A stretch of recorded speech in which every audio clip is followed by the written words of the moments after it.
మండలం అంతా రాజధాని అయ్యిద్దని తీసుకున్నారు, మా పొలాలన్నీ తీసేసుకున్నారు.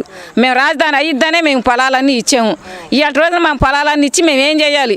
మా కూలి పనులు లేవు, మేమేం చేయాలి? ఏం చేసుకొని బతకాలి? మేము ఈ రాజధాని తీసుకెళ్ళి నువ్వు ఏడా పెట్టుకుంటే ఇక్కడ మేమేం చాకరీ చేసుకొని బతకాలి? మా పిల్లలు ఎట్టా, మేము ఎట్టా, అసలు మా పిల్లలు ఎట్ట బతకాలి? మాది అయిపోయింది అనుకో, మా పిల్లల భవిష్యత్తు ఏంది? మేము ఎట్ట బతకాలి? మరి మాకు రాజధాని మాకు ఏడే కావాలి. మాకు తుళ్ళూరు మండలం అంతా తీసుకున్నారు, మా తుళ్ళూరు మండలం అంతా ఆగం అయిపోయింది. ఎక్కడెక్కడ చూసిన గోతులు, రోడ్లు, మేమేం చేసుకొని బతకాలి? మాకేం అవకాశం లేకుండా పోయింది ఇవాళ రోజున. మేము బొచ్చులు తీసుకొని ఇప్పుడు రోడ్ల మీద కూర్చుంటున్నాం. మేము పనులు లేక, అన్నం లేక.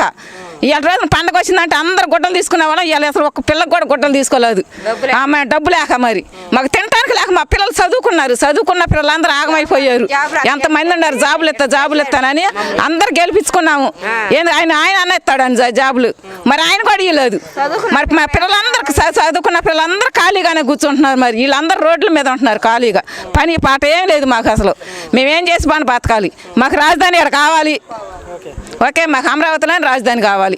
భూములు మీ దగ్గర నుంచి బలవంతంగా లాక్కున్నాడు చంద్రబాబు నాయుడు అని కూడా వీళ్ళు అంటున్నారు. అందుకని భూములు వెనక్కి ఇచ్చేస్తున్నారు. మీరేమంటారు? భూములు వెనక్కి మాకు వద్దు అసలు. మా భూమి మేము ఏం చేసుకొని బతుకుతాము? మేము ఎట్లా పండిద్ది మా భూమి?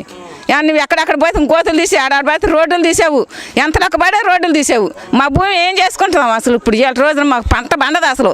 మాకు నీళ్ళు సౌకర్యం లేదు, ఏమి సౌకర్యం లేదు అసలు. మా భూములు ఎట్ట పడితే మా భూములే వద్దు, మాకు రాజధానే కావాలి.